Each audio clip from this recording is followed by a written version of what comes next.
The theater was still trembling from the thunder of applause when Sam Heughan stepped off the stage. His chest rose and fell with exhaustion, a thin sheen of sweat glinting beneath the low backstage lights. The audience outside was still chanting his name, Macbeth, Macbeth, but Sam didn't turn back. He stood there for a long moment, eyes unfocused, as if relearning how to breathe. That night had felt different. Every word, every motion, every tortured cry from Shakespeare's doomed king seemed torn straight from his soul. He had given everything to the performance, and something deep inside him whispered, it might be the last time he ever would. When the curtain fell, the applause didn't sound like triumph. It sounded like goodbye. Hours later, as London emptied into the cool night, a headline began to spread online, Sam Heughan hints at retirement after final Macbeth performance. No one wanted to believe it, not the fans who had followed him for over a decade, not the journalists who had built entire columns around his life, and certainly not those who'd seen him that evening, smiling softly but with an unmistakable heaviness in his eyes. To the world, Sam Heughan was unstoppable, the man who had conquered both television and film, who carried Outlander on his shoulders, who embodied strength, charm, and grace in equal measure. But to Sam, fame had slowly turned from a dream into a weight. He had spent years portraying heroes, lovers, and warriors, roles that demanded all of him and gave little in return. Sometimes, he wondered if anyone truly saw the man beneath the myth. People fall in love with Jamie Fraser, he once said quietly to a friend, but they forget I'm not him. Macbeth had changed that. It wasn't just another part. It was a mirror. In the madness and guilt of Shakespeare's tragic king, Sam saw himself, the endless striving, the sacrifices, the loneliness that always followed the applause. During rehearsals, his director had noticed a shift. Sam was quieter, more distant. He stayed behind long after others left, pacing the empty stage past midnight. Macbeth isn't about ambition, he told the crew one evening, staring out into the dark auditorium. It's about what ambition costs. And maybe that's what haunted him most, the realization that he'd spent his life giving everything to something that could never love him back. When the final curtain fell, a reporter caught him outside the theater, bundled in a black coat, his expression unreadable. Sam, she called, you were extraordinary tonight. Are the rumors true? Are you retiring? He stopped, looked at her for a long moment, then smiled, not the polished smile of a star, but something gentler, freer.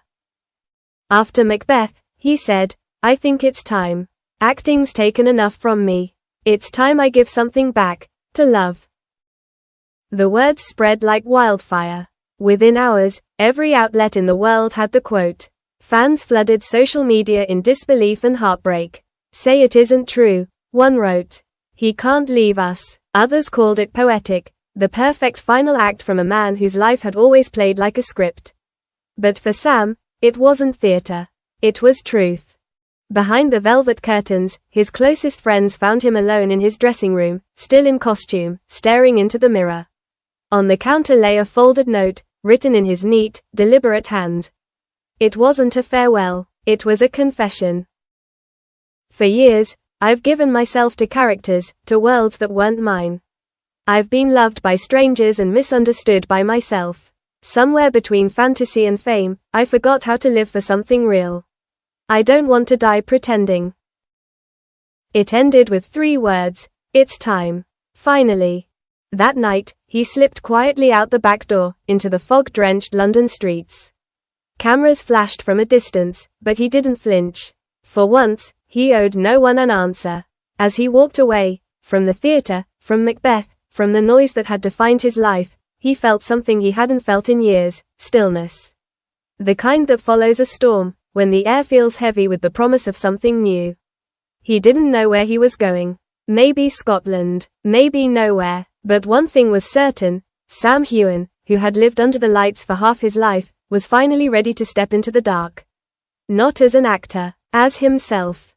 And though the world called it an ending, Sam knew better. It was the first time in years that his story was no longer being written for him. In the weeks that followed, the noise around his name only grew louder. News anchors dissected every word. Retire for love, they repeated, desperate to decode the man behind the line. Fans begged for clarity. Studios sent offers. But Sam stayed silent. For the first time in 2 decades, he wasn't on set, wasn't rehearsing lines, wasn't preparing for another premiere. He was in Scotland, his refuge, his home. The stone cottage by the loch. The mist curling over the hills. The sea wind carrying the scent of rain. He walked alone for hours each morning until the world disappeared behind him. Those who saw him said he looked different, calmer, softer, like a man who had finally stopped pretending to be indestructible. One local recalled seeing him sitting by the harbor at dusk, scribbling in a notebook, eyes distant but peaceful. He looked like someone who'd made peace with his ghosts, she said. But peace wasn't all he was after. He was searching for purpose. For years, his life had been a script written by others. Now, for the first time, he was writing his own. Friends revealed he'd been keeping a secret, a love that had quietly guided his decision. She wasn't a celebrity, not part of the industry at all. They'd met years earlier at a charity event in Edinburgh. Just polite smiles then, but something about her had lingered, her calm, her honesty, her refusal to treat him like a star. After Macbeth, she reached out to congratulate him, saying his performance had moved her to tears. He replied with a thank you. The message became a conversation, the conversation became letters, and the letters became something he hadn't known he'd been missing. She saw through the armor, one friend said. He didn't need to perform. He could just be Sam. It was she who had once told him, "You don't have to keep being everyone's hero. You deserve to be loved as yourself." Those words stayed with him long after the applause faded. They were the words that made him ask, "What am I still chasing?" So when the contracts came, another film, another season, another chance at immortality, he didn't sign. He walked away, not because he hated acting, but because he was tired of losing himself inside it. For Sam, love wasn't a grand spectacle. It was quiet, the sound of waves brushing the shore outside his cottage, the laughter of someone who saw him as more than a legend.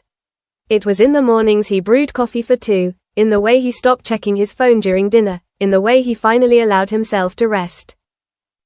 Months later, when a journalist found him for a rare interview, she asked the question everyone wanted answered. "You said you were retiring for love. Was it real?" He smiled faintly, looking out at the hills. "It still is," he said. "I spent half my life trying to become someone others could admire. Now I just want to be someone one person can come home to." The interview lasted 15 minutes, but that one line broke the internet again. Still, Sam didn't return to Hollywood. He didn't chase headlines. Instead, he poured himself into other passions, his whiskey brand, charity work, community projects that had nothing to do with fame. People who met him now said he was lighter. He found what he was missing, one friend explained. It wasn't success. It was love that didn't ask him to perform. Sometimes fans spotted him wandering through the Edinburgh Christmas markets or hiking the Highlands, often with a woman by his side. No one ever confirmed who she was, and maybe that was the point.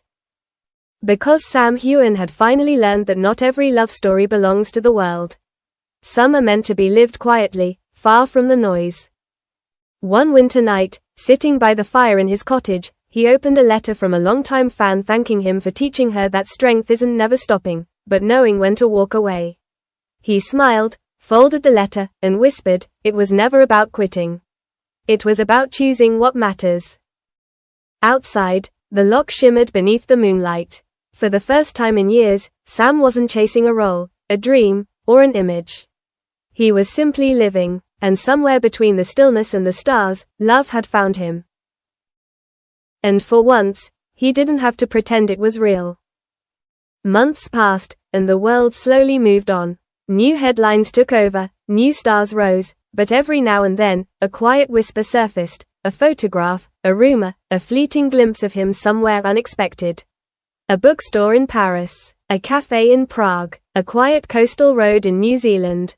Always alone, always smiling that same unguarded smile. One evening, a fan posted a blurry picture online, Sam, walking hand in hand with a woman by the sea, the sun melting behind them. No one could see their faces clearly, but the image spread like wildfire. Some said it was him. Others said it couldn't be. He never confirmed, never denied. And perhaps that was the beauty of it. For once, the story didn't need an ending. Somewhere far from the noise, Sam Heughan was still writing, not scripts or lines, but moments. Quiet, unseen, and real. And maybe, just maybe, the next chapter hadn't been written yet.